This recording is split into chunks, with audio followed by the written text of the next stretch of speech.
He sold his soul for the crown, and lost everything. Marcus had always been ambitious. Growing up in the slums of the capital city, he watched from afar as nobles rode past in their golden carriages, while his family struggled to put food on the table. His father worked 3 jobs just to pay rent for their cramped apartment, and his mother cleaned houses for wealthy families who barely acknowledged her existence. But Marcus was different. He was smart, cunning, and most importantly, he was willing to do whatever it took to climb out of poverty.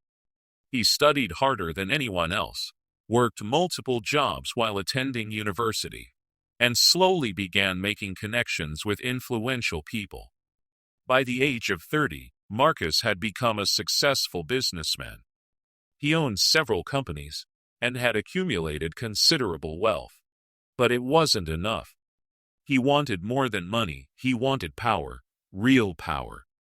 He wanted to be the one making decisions that affected millions of lives.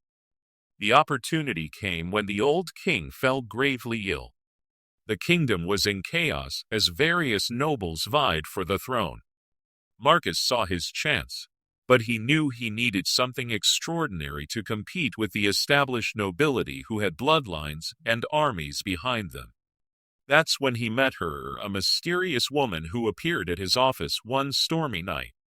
She wore a black cloak that seemed to absorb light itself, and her eyes glowed with an unnatural amber hue. She introduced herself as Lilith, a broker of special deals. "I know what you want, Marcus," she said, her voice like silk over steel. "You want the crown. You want to rule this kingdom and shape it according to your vision." Marcus was skeptical at first, but Lilith demonstrated her power by making his biggest business rival suddenly withdraw from a major deal the next day. She could make things happen that seemed impossible. "What's the price?" Marcus asked, though part of him already knew the answer. "Your soul," Lilith replied with a smile that never reached her eyes. "In exchange, I will ensure you become king. You will have power beyond your wildest dreams, wealth that dwarfs what you have now, and the ability to reshape this kingdom entirely." Marcus thought about his childhood, about watching his parents break their backs for scraps while the rich lived in luxury. He thought about all the injustices he could fix, all the reforms he could implement. Surely, he reasoned, selling his soul would be worth it if he could help millions of people live better lives. "I accept," he said. The contract was written in what looked like liquid fire on parchment that felt warm to the touch. Marcus signed his name, and immediately felt a cold emptiness spread through his chest, as if something vital had been torn away from him. But the results were immediate and spectacular. Within weeks, Marcus's political campaign gained unprecedented momentum. His rivals began making fatal mistakes or withdrawing from the race entirely. Influential nobles started backing him, seemingly overnight. The media portrayed him as a visionary leader who would bring the kingdom into a new golden age. 6 months later, Marcus was crowned king in a lavish ceremony attended by dignitaries from around the world. He stood on the balcony of the royal palace, wearing the ancient crown and looking out at the cheering crowds below. This was everything he had dreamed of. For the first few years, Marcus ruled with the passion and vision he had always promised. He implemented social programs that lifted millions out of poverty. He reformed the tax system to be more fair. He built schools and hospitals in areas that had been neglected for generations. The people loved him, and foreign kingdoms respected his leadership. But something was wrong. Marcus began to notice that he felt empty. The satisfaction he expected from helping people never came. The joy he thought he would feel from achieving his goals was absent. Food lost its taste. Beautiful sunsets looked gray to him. Even the affection of those closest to him felt hollow and meaningless. Worse, he began making decisions that went against everything he had once believed in. When protesters gathered outside the palace demanding even more reforms, Marcus ordered them dispersed with violence. When advisors questioned his increasingly authoritarian policies, he had them imprisoned or exiled. The man who had once fought against injustice was now perpetrating it on a massive scale. The kingdom that had flourished under his early rule began to suffer under his paranoia and cruelty. Marcus knew what he was doing was wrong, but he felt powerless to stop himself.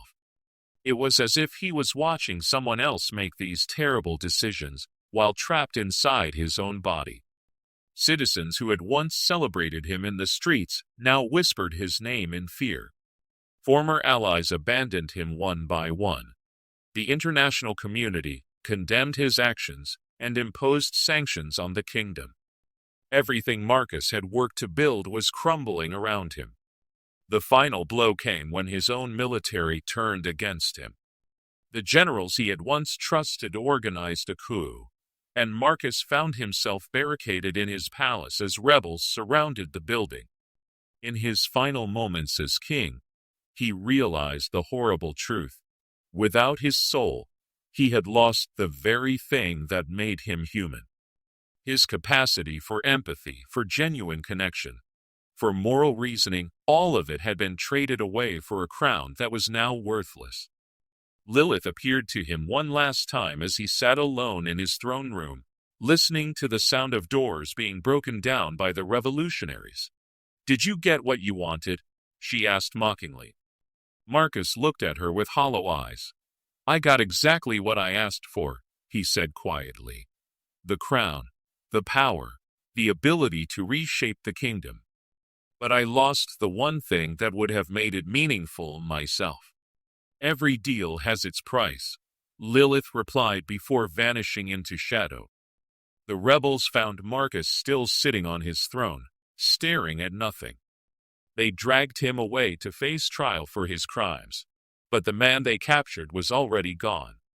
The ambitious young man who had once dreamed of making the world a better place had died the moment he signed that contract.